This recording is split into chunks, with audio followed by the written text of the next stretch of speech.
Coaches, welcome back to our FCA Coaches Corner. We're excited to have you guys back joining us. If you've missed any of the previous episodes, go back to the YouTube channel, check them out. A lot of great content there, great coaches and great stories, and just a lot of good things going on that we have right here in our state. And so today I'm excited to have a coach that I'm able to work with and I've known for 15 years probably.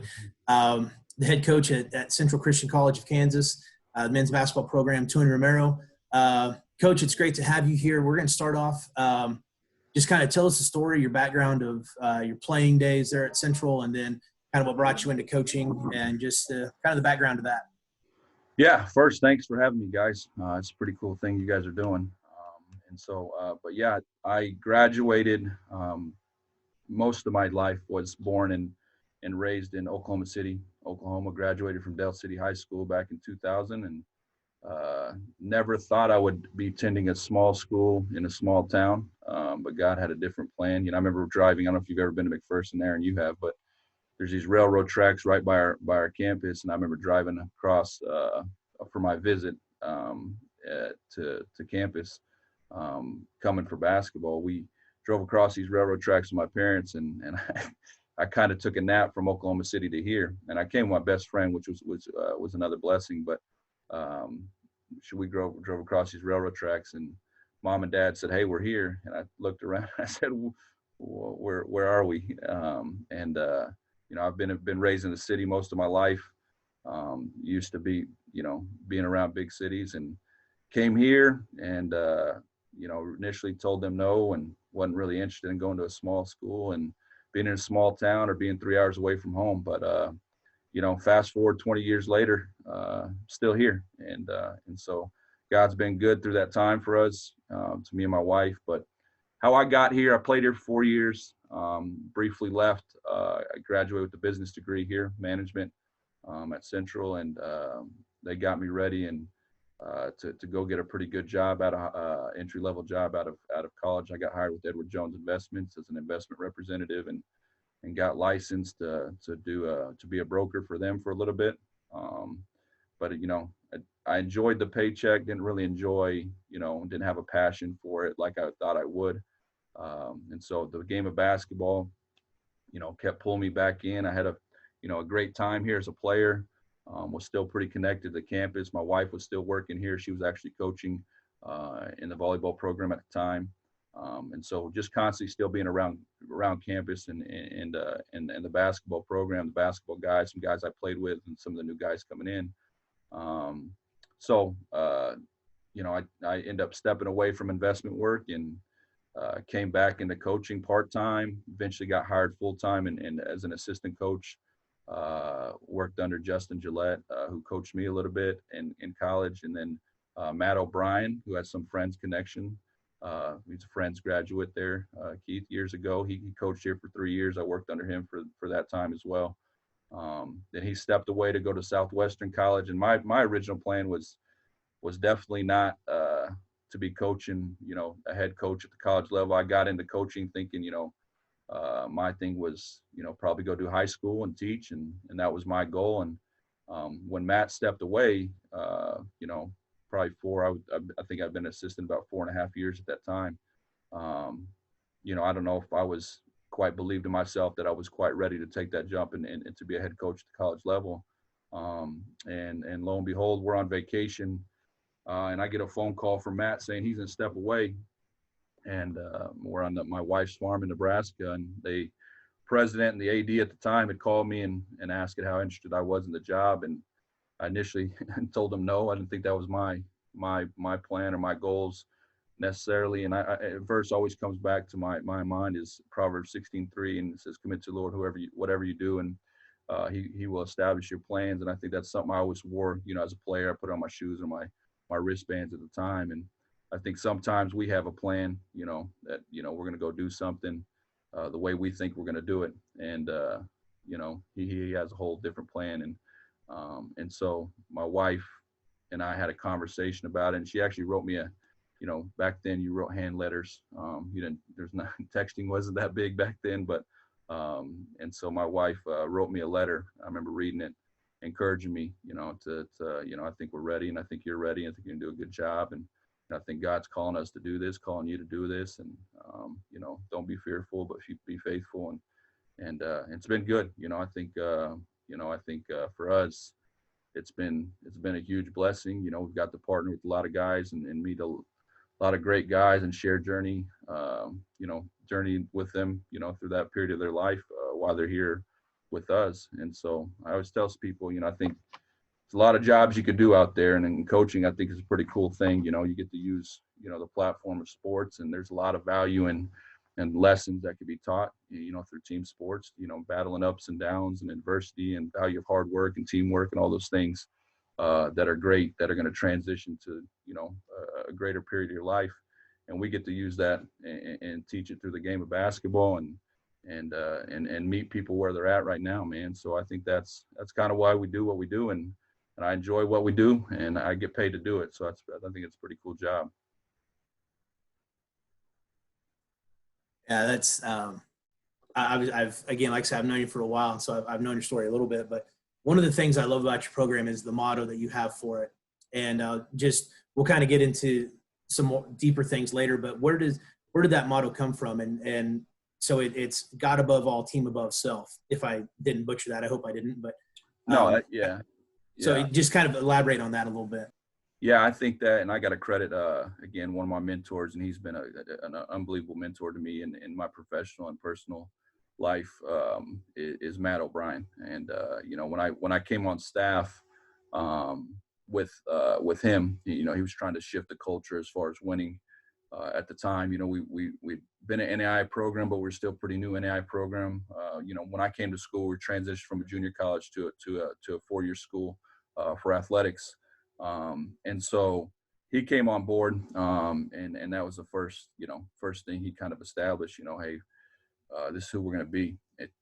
And so for me, over the years, we've kind of elaborated on a little bit, but I definitely got to credit him. But yeah, it's God above all and team above self, and we try to make sure we lift that, and we've adopted that through Matthew 22, 37 through 39, and love your Lord your God with all your heart, soul, and mind, and that being the first and greatest commandment. The second being love your neighbor as yourself. And I think for us, when we're talking about that with our guys, I think that's a tough thing to swallow. It's an easy thing to read, an easy thing to, most everybody, with the association to Christian faith has heard that part of scripture before.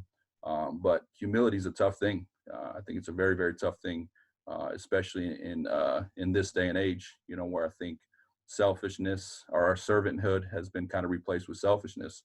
And so we're trying to use that and adopt that into both parts of the verse, meaning, how can we put God above all in all of our lives? What needs to happen for us to do that? And what does that look like? What are some the blessings we may receive, if we do that? And then obviously the team aspect to it, putting the team above ourselves.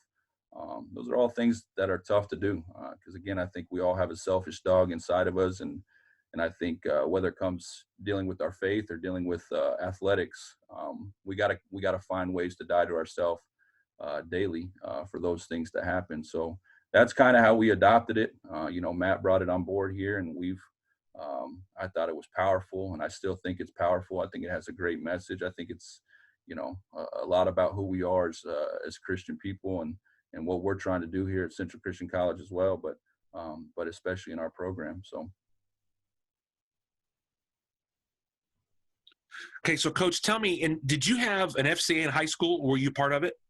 Yeah. I went to a big high school, 6A school in Oklahoma City, Dale City High School. And so, we had FCA there. We had a huddle there. We had the fifth quarter deal that we do, after games and stuff. And so I was pretty, attentive, I guess, during my high school career. So, but yeah, I was pretty. That's when I first became exposed to FCA. Yeah, and when you were this journey starting to go college basketball, the faith component was important to you. So let's talk about that. Tell us about kind of your faith journey and did you solely want to just go to Christian college, or were you just picking what offers you had? I think you're young and yeah, basketball is a big decision, a part of where you want to go to school and stuff. But yeah, I think my testimony played a role in that for sure. And so, for me, my upbringing, my mom remarried. My original father left us when I was a child, probably 2 or 3 years old. And it was me, my mom, and my sister at the time, my older sister, who's a year older than me. And then my mom remarried, a few years later.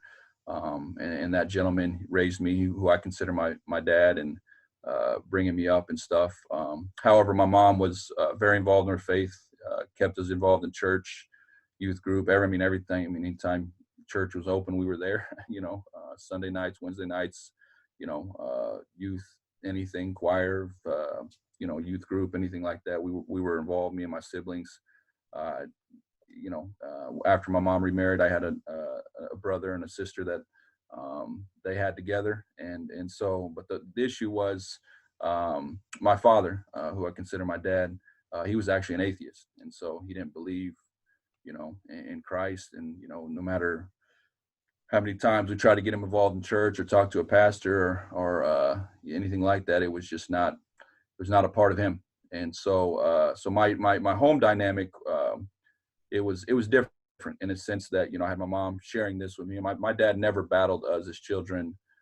He encouraged us to be involved in our faith and get in church and all that stuff, even though that wasn't what he chose to do. And so that was tough for me growing up, I think, having to deal with that. I think, and the other side, my dad did teach me a lot, from a worldly perspective. He was a kind of a rocker growing up and involved in a band and traveled all over the country and different things like that. And so he was exposed to probably a lot of poor decision making on his part, as he would say, that he got to teach me through that. And then my mom was teaching me through, from a biblical and Christian worldview on how we should live.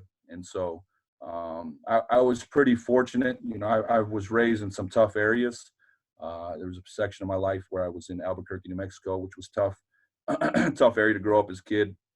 Oklahoma City's tough at times, and I credit my mom and my dad did have a role in that too, on keeping me pretty grounded, in my faith and what I should do and shouldn't do. And so I would say my will to do, the right thing was pretty strong growing up, fortunately. And so, but I going through how I came to know Christ, my mom, like I said, had me really involved in church.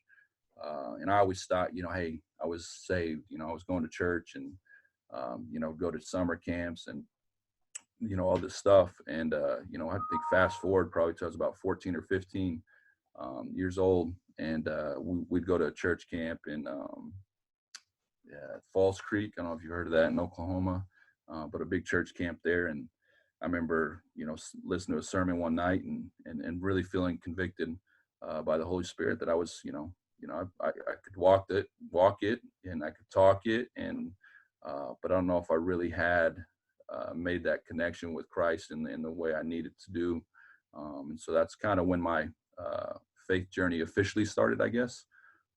And so, I got to do that through high school and share my faith with, my friends and stuff like that. And they respected the way I chose to live my life. And then came to make a decision about school. I think, going to a faith-based school was important to me. I don't know if that was my first priority. I think at the time I was looking at staying in Oklahoma to go to school. And then Central Christian, he called me my junior year. I told him no. He called me my senior year. I told him no. And it's kind of crazy how it works out that way. So, but yeah, that's kind of a pretty quick crash course, I guess, on how I became. Wow. So, hey, where did you go to church? What was your home church growing up? It was a very small church, Delview Baptist Church, primarily through junior high and high school when I grew up. And so when I was born in Oklahoma till I was about 5. And then from 5 to about 8th grade, I lived in Albuquerque, New Mexico. We went to Del Norte Baptist Church there, and then transitioned back to here in 8th grade and to Oklahoma City, and that's when I became involved at Delview. So small church though. Wow. I have some friends that are Britton Christian Church. You ever heard of Britton Christian Church? Have not. Okay. Is that Oklahoma City? Yep. Yep. Okay. Okay. So, and you've been coaching for a while. So tell us a, I don't know, embarrassing moment or / bad decision you made over your time coaching. Give somebody you can learn something from.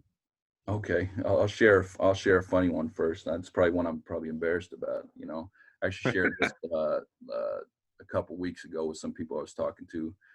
Coaching, obviously, it's a roller coaster of emotions sometimes, and sometimes those emotions get the best of us. And so I remember we were having a terrible practice one. It's probably, I don't know, 6 or 7 years ago. Just having an awful practice, and me, I'm a pretty transparent guy, so you're gonna know what I'm feeling in those moments. And so I remember calling the team in during practice and just really getting into them there and at center court, and they're taking it, and I remember grabbing a ball, and the guys were a lot closer to me than I first noticed.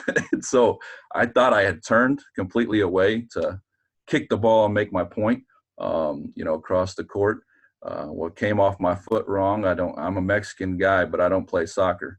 And so it came off my foot. It came off my foot wrong, and bless him, man. He handled it like a champ, and he could have probably, he was built like a Division I linebacker. He could have probably taken me out.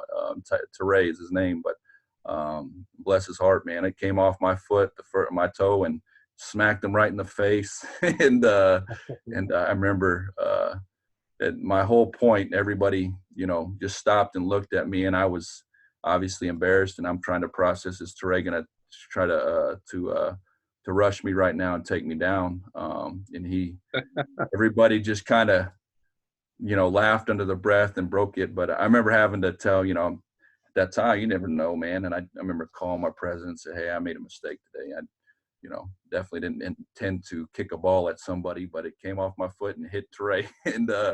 And so luckily it all worked out, and we could laugh about it years later, but that was a pretty embarrassing moment for me. But you said worst coaching decision. I've been doing this as a head coach for 11 years now. And I remember early on when I took the job, especially, when you're talking about our why and why we coach and the impact we want to make for God's kingdom, for sure. I remember having a conversation with one of my friends who's a great dude. I'm sure you guys know him, but Wayne Simeon, who's connected at KU pretty well. He's been a blessing to our program over the years. And I remember early on in my relationship with Wayne, we were talking, and we were talking about our team and how's it going. And we had a lot of guys in our program, probably 34, 35 guys on average from year to year. And this was early in the year. It's like, man, I feel like it's just hard. It's hard when you pour a lot into people and you're trying to tell them the right things, you're trying to model the right things, but you just don't see the fruit of what you're doing. And he stopped me there. And I remember him having a conversation with me about, well, you got it all backwards. He said, the part you're doing right is you're doing what God tells you to do. You're being faithful. You're trying to plant seeds. You're trying to model the right things. And that's great. He said, but you're not the Holy Spirit. And he said, you need to stop trying to do that, and understand, our job is to be faithful. Our job is to plant seeds. Our job is not to be critical of when God's timing should happen. And so I think that in a moment helped me grow a lot as a coach, and change my perspective as a younger coach at the time. And this was probably 10 years ago, and into how I lead today, and the things we're trying to do today to hopefully make an impact for God's kingdom. So I think that early on was probably one of the worst decisions I was trying to do as a young coach. But there was a lot of fruit in learning through that experience and having a different perspective going forward. Thank you for sharing that. That's great. Yeah. You're talking about being faithful, sowing seeds. I mean, you're at a Christian college, right? But even you were sharing your testimony, and that kind of relates to my story too. But just because you grow up in church, just because you go to church, doesn't mean you really know Jesus. And so, what kind of things do you do to sow some seeds, or to try to remain faithful with some of those guys, knowing that yes, they are coming to Christian college, but they may not know Christ yet, and so you only get them for 4 years. So, what kind of things do you kind of do on the team for that? Well, I think it's a constant process, and I think perspective is a powerful word. I think when you're coaching, it's so easy, or even in life in general, I think it's easy to be critical or judgmental of decisions that people make, or why does he do this or why does he do that? I don't understand it, but I think when you coach, I think we have a responsibility, those that we coach, to gain perspective for them and to meet them where they're at. And I think that's something I've tried to, and it's a constant learning process for myself. But that's something I've tried to continue to learn throughout the years, and understand, throughout the years, learning the difference between a transformational coach versus a transactional coach, and what that means into my leadership style for my guys. But I think meeting them where they're at, loving on them the best we possibly can. I think, and understand everybody's coming at a different level. Just because I came in to Central Christian College as a Christian doesn't mean player XYZ is going to have the same experience I had or the same upbringing I had growing up. And so I was blessed with 2 people in the home up until I got to college, and there's a lot of guys in our program and in our society now that are coming from single parent homes, and that has a pretty big impact on their life, on how they were raised. And so I think the best thing we could do is try to be faithful, like I said, and transform them, our staff, by walking by example. I think they need to see us be honest, be transparent, be humble, being able to accept when we're wrong as coaches too, and that we're not perfect beings, but we're trying to figure it out alongside with them. And I always tell my guys when we recruit them, man, I hope by you coming to school here, and being able to share a journey with us, that you're not only a better person, and you don't only leave here a better person than you came in. That's our goal for sure, that you grow in your character and your faith. But I think at the end of the day, it's hopefully, I'm a better coach and I'm a better person for knowing you, because I think it's a two-way street, man. And so the more we could love on them and care for them and meet them where they are, I think that's going to have a lasting impact. And it's crazy, I think early on, like I said, I was trying to be the Holy Spirit, trying to see, time now. I want to see the fruits while they're here, over this 2 or 4 years, whatever time we have these guys here for. But it's crazy, fast forward 5 years or 10 years now. And how many phone calls I get from guys like, man, he just did not get it while he was here. He just couldn't grasp what we're trying to share. And it's crazy. You just get a call out of nowhere, walking into practice, or, driving home, and, hey coach, I just want to say thank you. Hey coach, thank you for sharing this with me. Hey coach, God's doing this. And I'm like, man, it's such a like humbling moment to hear those things, when you get those calls, because you don't know. You don't know what. There's times where you're talking to your guys, you know what the heck they're retaining and not retaining, and sometimes you're banging your head against the wall. But I think as long as we're being faithful and we're trying to love them in a real and authentic way, and sometimes that's tough love. I think that over time, God will bless us and hopefully ultimately bless them, for their benefit going forward. So. That's good stuff. Transformational coaching. That's good. Speaking of culture wise, you were mentioning before we got on this that a lot of your recruits are from out of state, right? So you probably got a melting pot of guys from just different backgrounds, different environments, all that kind of stuff. So what does your off season look like? I know right now it's probably different. We were talking, you do a lot of stuff on Zoom, but in a typical off season, what are you trying to accomplish as you move into the fall and kind of get ready for the season? Yeah, obviously now the way we're doing things across the country has changed a lot. but I think God, as sharing before we got on, God's been good to us, and we've been able to land some great recruits that we're excited about, that I feel like are going to add value to our program, from a character standpoint, academic standpoint, from a spiritual standpoint, and an athletic standpoint. So we're excited about that. But our typical offseason, I mean, is probably similar to most basketball coaches across the country. I mean, we're, once season ends, if we're blessed to play in March, that's great. Then we pretty much hit the road most every weekend from there on out until we're done recruiting. And then, we finish that class and we start looking at some summer tournaments for the next class, all while trying to prepare and keep our guys connected, and trying to hopefully establish some of that foundation for the next team coming in, going forward. And I was joking with you guys before we got on here, but like I'm not super technology savvy, but the resources that we have available to us now, coaching in this day and age, technology wise is going to make our jobs a lot more efficient and better, and I think have an opportunity. We were talking in these Zoom sessions with our guys, weekly, through the spring, while they've been away from us. But we're going to continue to summer, and with our new guys coming in, doing Zoom sessions, and with our returners coming back doing Zoom sessions, and then trying to hopefully bridge that together and start, instead of waiting till they get here to lay some of that foundation, that hopefully we could do some of that work this summer. So so I think it's one blessing to come out of this thing that we're going through right now, is that, I think there's going to be a lot of these things that we've challenged our communication abilities with our teams, that we're going to be able to utilize, in the summers and in the future.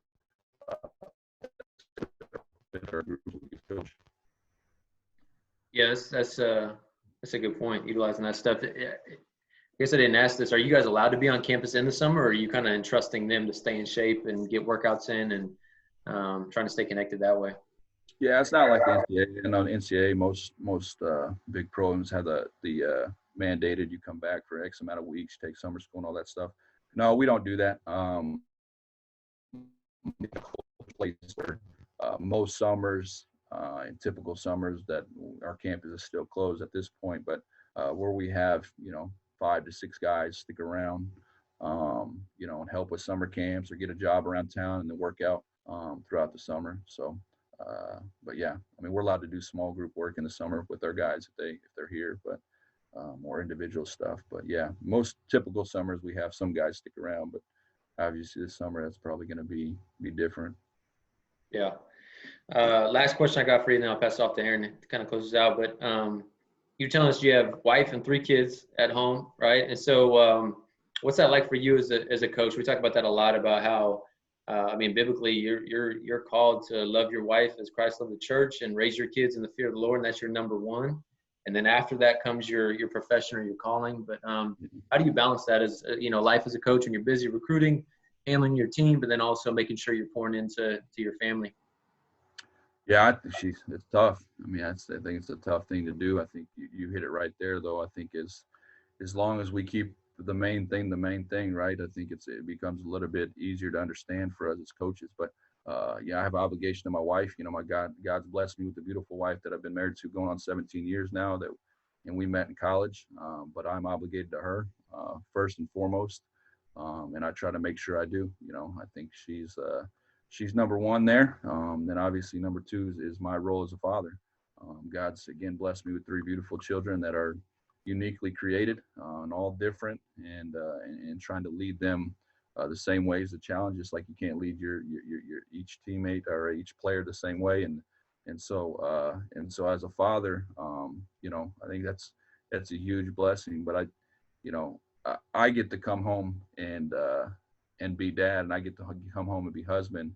Sometimes it's hard to take that hat off when you go home. If you had a hard day, you got a hard loss, you're dealing with some things internally within your team. And over the years, my wife gets it. She's been she's been a champ, supportive, wise for me, and couldn't do it without her. My kids understand it too. And they think it's pretty cool that dad's a coach, and they get to have, a bunch of other brothers that they think is family as well, throughout the years that have been connected to their life. But, I think for us, I mean, we treat it as family, and I think we try to integrate both of them. the best we possibly can, with my family and then our basketball family here on campus.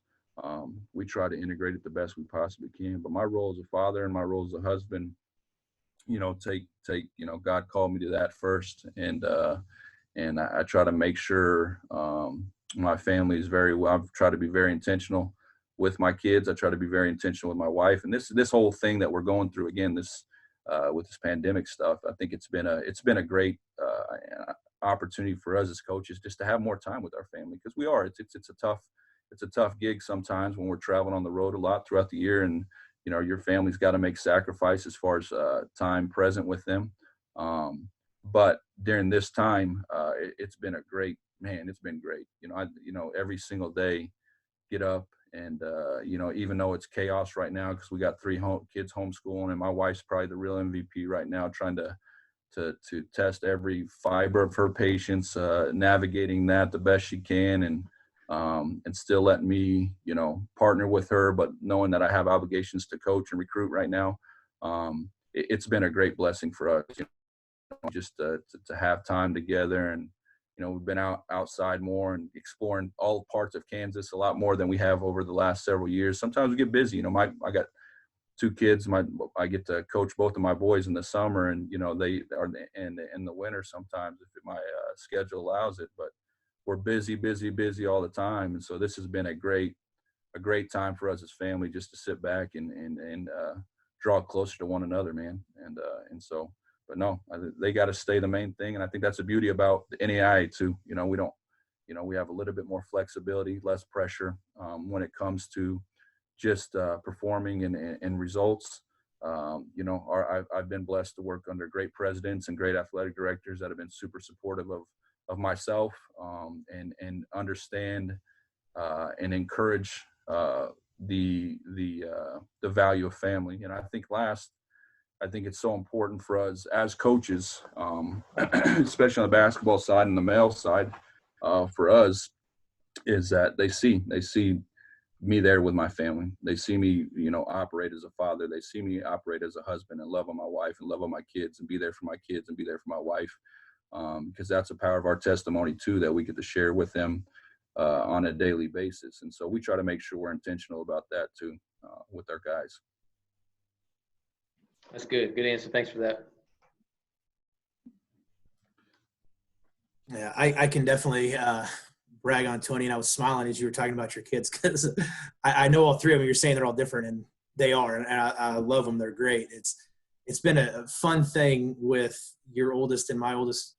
Mine's 1 year older than yours, but yeah, going to basketball, and your daughter and my son playing. Who knows what it is? Man. But you guys watch the kids during the girls' game, because my wife and I are intent watching ours, and then during the guys' game we have the little ones, and so it's fun. And the thing I love about your program, Tony, is what you said is family. And like I said, your oldest is in middle school playing basketball, and you'll bring anywhere from 3 to 5 of your basketball guys come out and watch him, and it is literally like these guys are cheering on their little brother. And you've done that since I've known you, obviously, but I commend you for that. It's an awesome thing for sure. So, yeah, I credit our guys with that, man. They think it's pretty cool, and to go watch, whether it's watching Nathan or Ty or and now little Quinn's trying to get involved in it a lot more. And so, no, I think that's a pretty cool thing that they get to do together. So. Well, Tony, we definitely appreciate you sharing some time with us this morning and sharing your testimony. Hopefully, for all of you that were listening, it was a uplifting and inspirational thing for you. Again, as I said at the beginning, we have 4 or 5 other episodes right now on the YouTube channel. Go check it out, and we will be back next week. But this one will be up. Check it out on our social media. And guys, have a great day. God bless. Again, Tony, thanks a lot. And yeah, have a great rest of the day. Thank you guys for having me, and stay safe out there. Stay blessed. Thanks, Coach. Yep.